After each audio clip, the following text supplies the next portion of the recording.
Now. On 105.9 FM and streaming worldwide on the WMAL app. O'Connor and Company.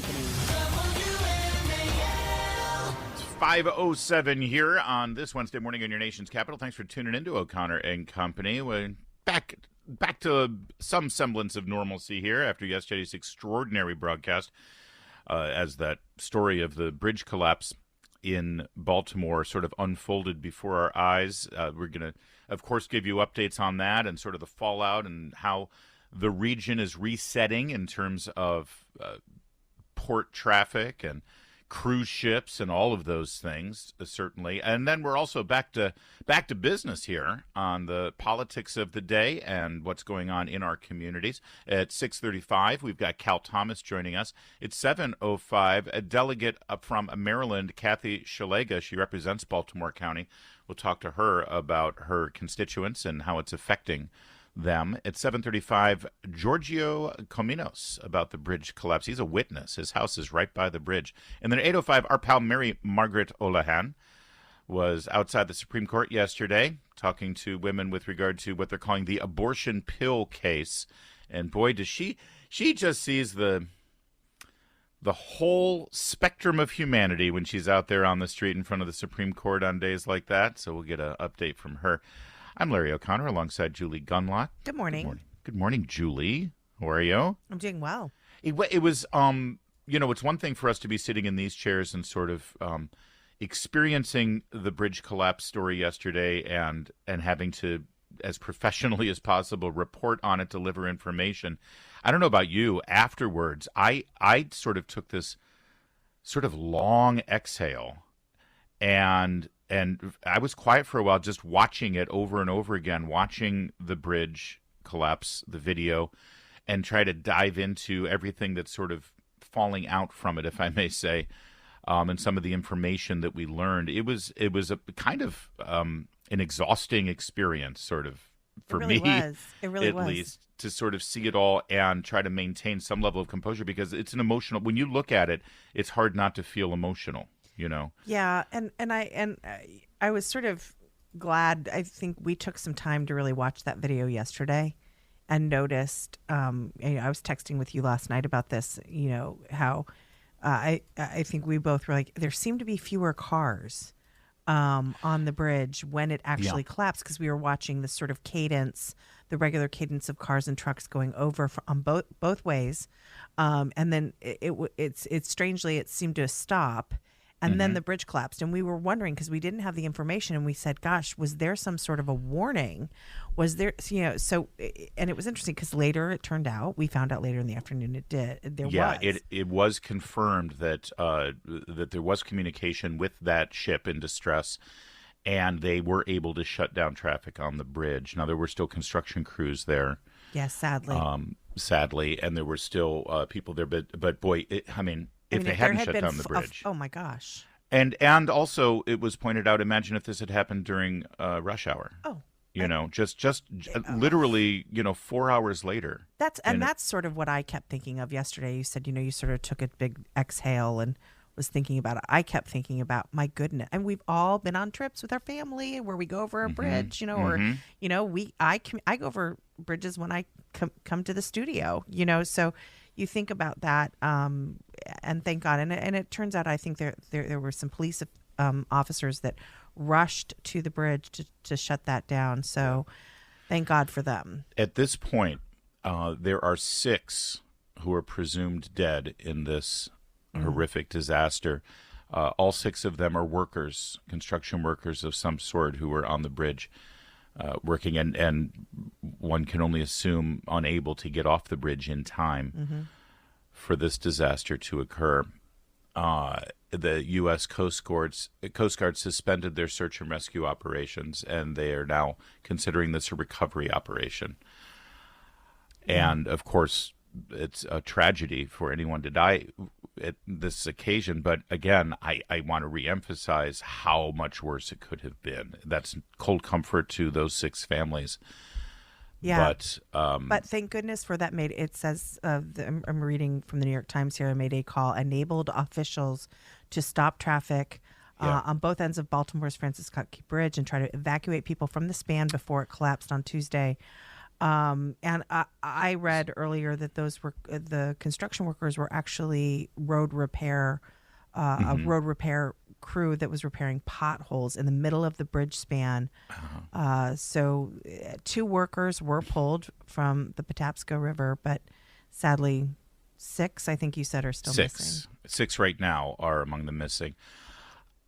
There are still questions, though. Obviously, the crew knew that the ship was in distress and it was out of control. The Mayday and distress call was put forth minutes before the collision, which means they were able to stop the traffic. That's all great. That's all wonderful.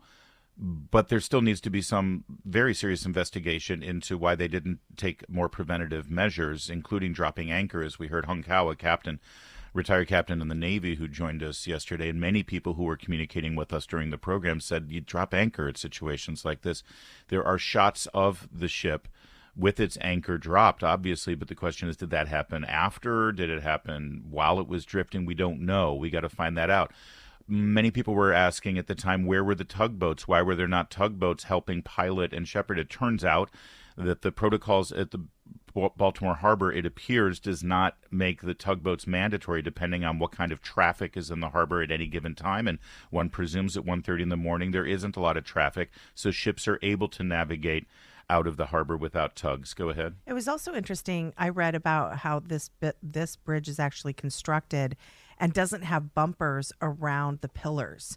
Many modern bridges have these sort of big, huge concrete bumpers that surround the pillars that sort of hold up the bridge.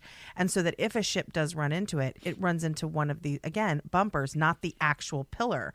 Well, the Francis Scott Key Bridge does not have this sort of safety area around each pillar. So in fact, the ship did actually crash into the pillar, and we know that. But it's interesting to me that in modern builds, they've recognized this as a potential problem, and again have put these barriers. It's sort of like the barriers when you go past the Supreme Court or any of the Capitol buildings. Sure. You know, you see these planters. They've done the same thing with modern modern bridges, but obviously this needs to be put in on all bridges that weren't built before these bumpers were put in. The rescue and recovery mission, or recovery mission really more than anything else, will resume today at 6 in the morning. The conditions made it very difficult, of course, not just the temperatures and the changing tides, but also all of the floating debris. You've got crumpled masses of jagged steel just floating there. It's a very dangerous situation, but they're going to get back into the water for the recovery operation starting at 6 today. These are heroic men who do this kind of work, and thank God for them. Also, I found this incredible, and it just is sort of a reflection on the scale of the objects involved here. The ship was going just under 8 miles an hour. Oh, wow. Oh. I mean, so it's not even, if necessary, you can walk faster than this ship was going. Right. But because of the size of it and the weight of it and the scale of it, that's all it took. Yeah. Also, there's been a lot of questions about how quickly it's going to be rebuilt. Already, I saw people speculating about, well, they're never going to name it Francis Scott Key again when they name the bridge because, of his problematic past with the white colonists. Yeah, exactly. And what will be involved in that rebuild effort. Also, President Biden chimed in and kind of off the cuff said, well, we're going to pay for that. Well, can we settle down a minute before we start throwing money at it and figuring out how they're going to do this? I'm sure that there's going to be joint funds involved in the rebuilding of this. There's a lot involved, and we'll get into more details of it. And also, by the way, what happens to all of that traffic for the port, and where will it be diverted to? We've got an answer to that as well. We'll fill you in a sec. First, though, it's 5:15 WMAL traffic. Making sense of mainstream media, because the double standard is real. Download the WMAL app to stream us for free.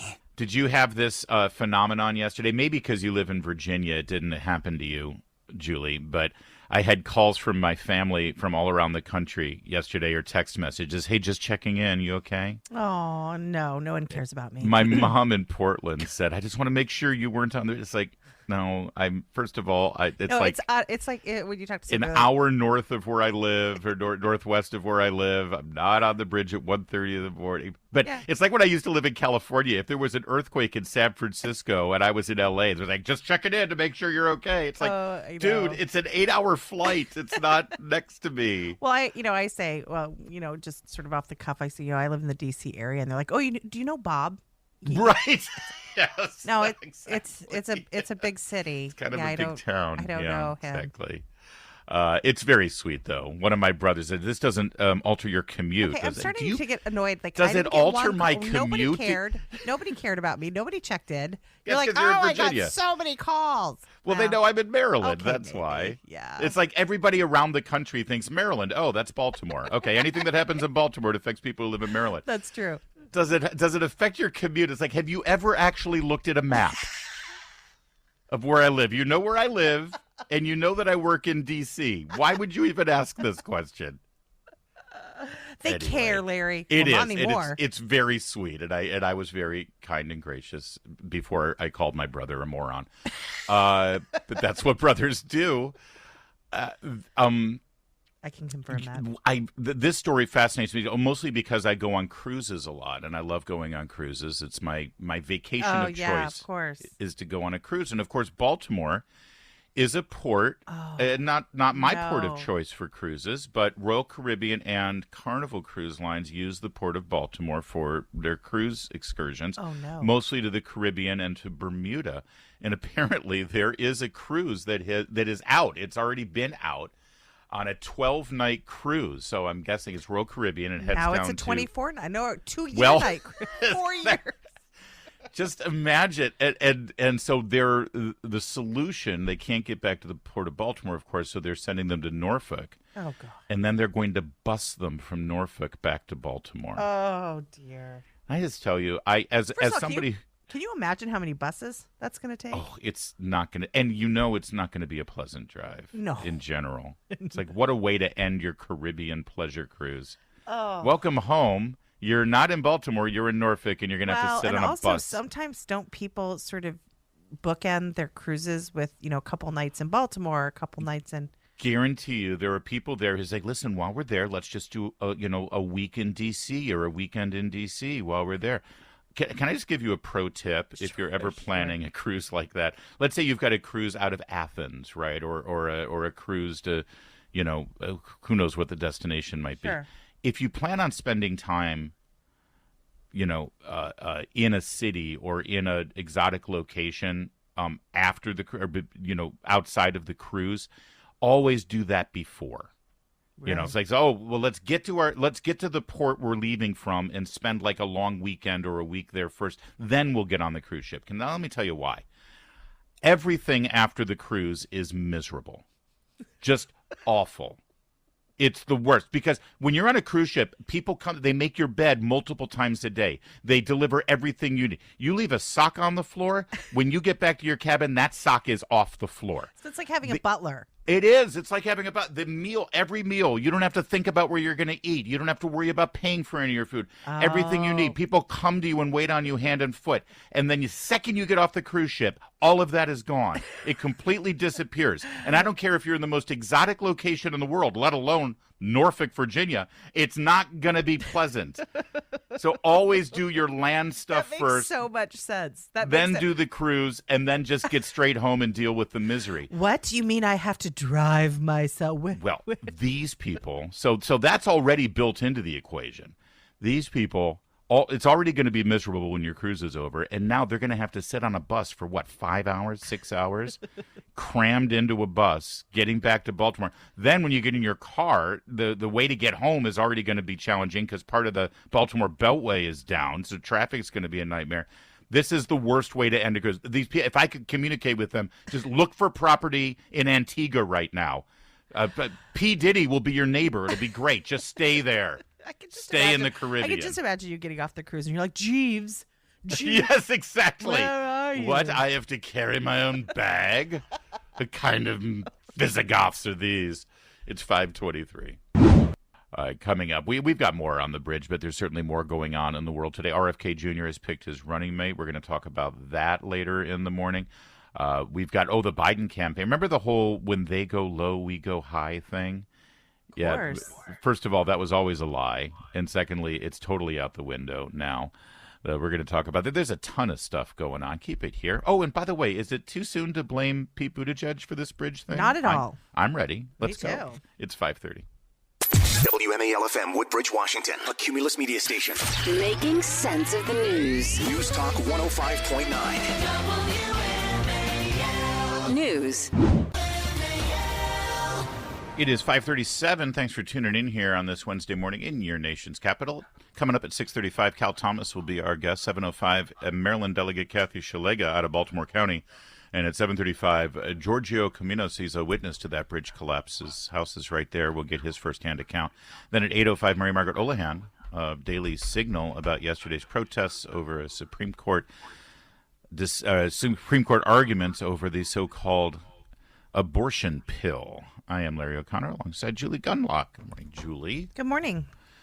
So much going on in the world. And yes, we've got more to discuss with regard to the bridge collapse and the political fallout, and honestly, whether there's any government agencies that might be to blame for this, or at least the perception of blame. But we've got to get back to the Ronna McDaniel drama over at NBC News. And as we give you the latest, I'm sure that you've heard by now that the lunatics not only run the asylum, but they run it like an authoritarian dictatorship, as most lunatics and dictators tend to be. Ronna McDaniel is now going to be fired. The agreement that was just entered into between the former RNC chair and the Peacock News Network will be severed. She'll get some sort of buyout. She's lawyering up. And I just want, as we give you the latest here, I just want to remind you all that this is Ronna McDaniel we're talking about. This is not Steve Bannon.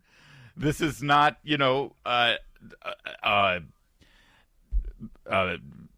tried to find some sort of equivalent. It's not Donald Trump Jr. It's not. But it doesn't. Who's a great advocate for Make America? It's not Sebastian Gorka. No, it's not. yeah. I mean, again, it's the most moderate sounding sort of establishment figure, milquetoast, frankly ineffective. Oh, yeah. It's like, I'm sorry, if you're going to hire somebody as a conservative, if you're going to hire someone to go onto a network and speak on your behalf about the Trump campaign, about America First agenda, about conservative principles and values, how far down the list is Ronna McDaniel? Yeah, exactly. On that list. Yeah.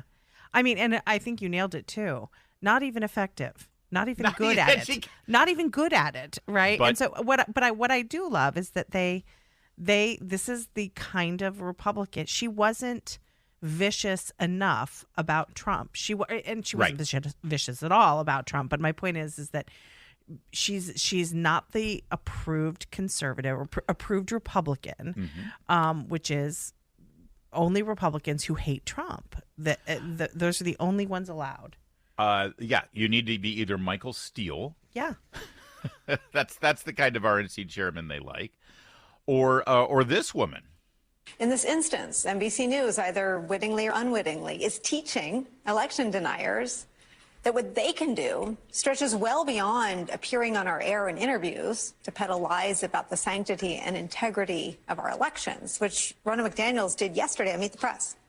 That's Nicole Wallace. She, of course, is the kind of Republican that is approved of by NBC News. She's the woman who sabotaged the McCain-Palin ticket by coordinating in a brilliant move a one-on-one exclusive interview between Sarah Palin and Katie Couric. Yep. Because she and Katie Couric knew each other in college. That's right. That's the kind of Republican they like, and so the whole thing blew up yesterday.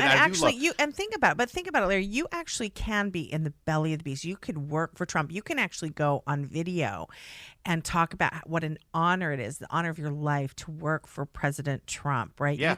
You can just slobber all over. You could stay with him for his entire term, but as long as right now you're willing to say horrible, spill the tea. Who am I talking about, Larry? Right? Yeah, as long it as sounds like that chick on The View. Yeah, as long as you're willing to completely turn your back, and not just that, turn your back on all Republican principles, right? And sort of be one of these apologetic Republicans, self-hating Republicans that now is ashamed of yourself for ever working for Trump, then you're forgiven. But you really have to turn over and take it, because that's the only way you're going to be in the good graces of NBC. A third of Americans right now still believe that the 2020 election results were fraudulent.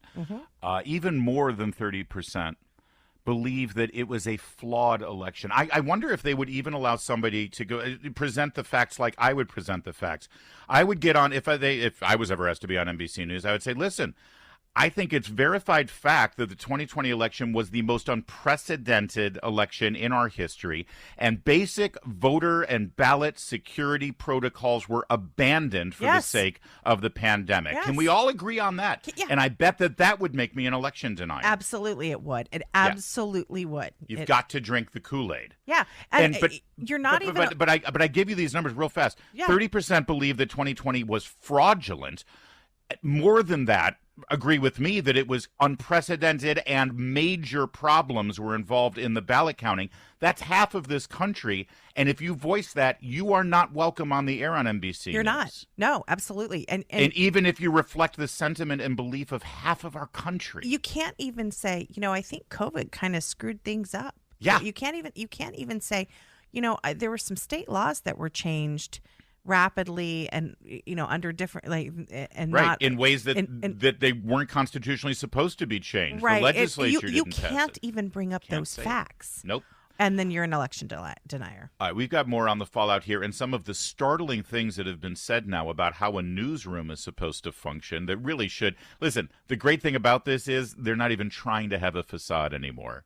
I mean, we've known this is who they are forever, and now they're bragging about it, and we'll tell you all about it coming up in a moment. It's 5:43. And I chuckled to myself when I realized that we're getting all exercised over Ronna McDaniel. For crying out loud. Imagine if Jim Jordan, let's say, retires from the House of Representatives and puts himself out there as a news contributor. He wouldn't even make it through the front door at NBC News. Right. And who wouldn't want to have the former chairman of the House Judiciary Committee as an analyst on the air? And can I remind everybody that the highest paid, most powerful journalist at ABC News, George Stephanopoulos, who hosts 2 influential shows on that network, his job was to stop bimbo eruptions for Bill Clinton. Yeah. Bimbo eruptions could also be described as credible allegations of sexual misconduct, and the bimbos in question are victims of Bill Clinton. And you know what his job was? Part of his job was to corner journalists, political reporters, and threaten them by cutting off access and telling them that if they cover any of these stories or talk to any of these people who want to talk to them and print any of it, that they'll be a laughing stock of the industry and they'll be, exercised from the entire community. And it worked. Yeah. It worked. And now they're whining to me about journalistic standards for having Ronna McDaniel on the air. Yeah. Well, look, we know what this is about. We know that MSNBC and NBC, really NBC, doesn't want diversity of thought. They don't want the viewers to get these alternative positions aired. They don't. NBC doesn't believe in reporting the news. They believe in telling people what to think. Right. And I just kind of chuckle at the idea that Ronna is somehow some big disruptor. You're 100% right here. It isn't just NBC News. This is who they are, and across the board, and they're just letting you see it finally. And they're, like I said, they're bragging about it. In the statement, the chairman of NBC News said, "No organization, particularly a newsroom, can succeed unless it is cohesive and aligned. Over the last few days, it's become clear that this appointment undermines that goal." Cohesive and aligned? You want your newsroom to be aligned? That's right, yeah. There's a reason why they use the term election denier. See, this is supposed to evoke memories of Holocaust deniers, right? Which is an evil thing to be. The last time the media used a term like this, it was about so-called climate deniers. Remember how they use that all the time? Yeah. If you don't believe that carbon emissions are ruining our planet, you are a climate denier, and now networks won't even let you be on the air to express your opinion. So here's how the conversation goes if anybody wants to get a job at NBC News, because the NBC newsroom is cohesive and aligned. If I were being interviewed for a job, I'd say, I have a couple of questions for you, if you don't mind. I don't believe that carbon emissions are contributing to the destruction of our planet. Will I be called a denier in the newsroom and ostracized? Oh, I've got another question for you. I believe that life begins at conception. Is there going to be a problem with me being an abortion denier in the newsroom? And it goes on and on and on. Every single conservative value and principle that we are at odds with. Hey, I don't believe a 7-year-old boy can decide to be a girl. Yeah. Am I a gender denier? That's where this is leading. It just so happens that they're using the 2020 election as the fulcrum of this thing right now. But trust me, that fulcrum moves. Yeah. It moves fast. You are either a denier or you're an insurrectionist. Yeah. These are the two phrases. And the only ones that are acceptable are Republicans like Michael Steele, like Alyssa Farrar, like Liz Cheney, who've turned their backs on every Republican principle and sort of turn a blind eye to the abuse conservatives get from these networks. You remember when NBC News hired Chelsea Clinton to be a contributor? Major 6-figure salary. There was no objection from anyone at the NBC newsroom about Chelsea Clinton being brought in during the Trump presidency as a highly paid contributor. She was sitting next to her mother during this interview, which occurred 3 years after the election of 2016. I believe he knows he's an illegitimate president. He knows that there were a bunch of different reasons why the election turned out the way it did. I know that he knows that this wasn't on the level. I don't know that we'll ever know everything that happened, but clearly we know a lot and are learning more every day. And there were many. That is a delusional 2016 conspiracy mongering election denier. Chelsea was sitting next to her during that interview as she was spewing all of that. NBC News hired Chelsea Clinton, an avowed election denier of the 2016 presidential election. But guess what? Her hiring did not make the NBC newsroom less cohesive or aligned. Right. Because she's the right kind of election denier. Yeah, exactly. Because she's not an abortion denier. That ultimately, all of this comes down to that. They just cannot stand having anybody in the room who objects to them killing babies. And that's absolutely right. But I will also say that this really puts in sharp relief just how fair Fox really is. And I know that there's a lot of criticism of Fox. I know that probably people who listen to this show have gone elsewhere. And I get that. I have my own frustrations, but it really is interesting to me when you look at the programming and the guests that they have on. They welcome. Right. I mean, Shannon Bream's, Sunday morning program. I mean, always. And Jessica Tarlov on the 5. Jessica Tarlov drives people crazy on the 5. She drives me nuts. Who's the Jessica Tarlov on NBC? Well, Juan Williams. My goodness. I mean, who's the Juan Williams on ABC News? Who's the Jessica Tarlov? It doesn't exist. And even on almost every opinion show, they don't just have people on. They're all scratching each other's back, right? No, there's debate. There's interesting conversations. Well, Hannity. Well, okay, but I'm just saying, if there's been a lot of criticism of Fox News, and love them or hate them, they still do enjoy a good debate now and then. They do welcome the other side. It is 5:54.